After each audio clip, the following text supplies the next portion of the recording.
In this video, I'll show you two simple methods to fix a dim Lenovo laptop screen. Method 1. Update the graphics driver. First, we'll update the graphics driver. Open your browser and go to the Lenovo support website. Enter your Lenovo laptop model or serial number. Now, open Drivers and Software. Click on Manual Driver Update, then find the Graphics section. Download the latest graphics driver for your Lenovo laptop. Once the download is complete, open the installer and follow the instructions to install the driver.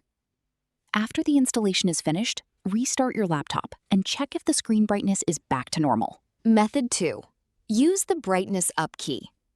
If the first method didn't work, try this quick solution.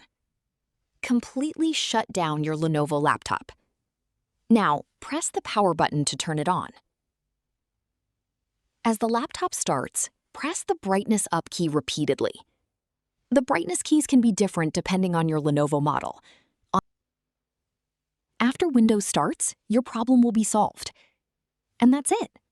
If this video helped you, please like the video, subscribe to the channel, and thanks for watching.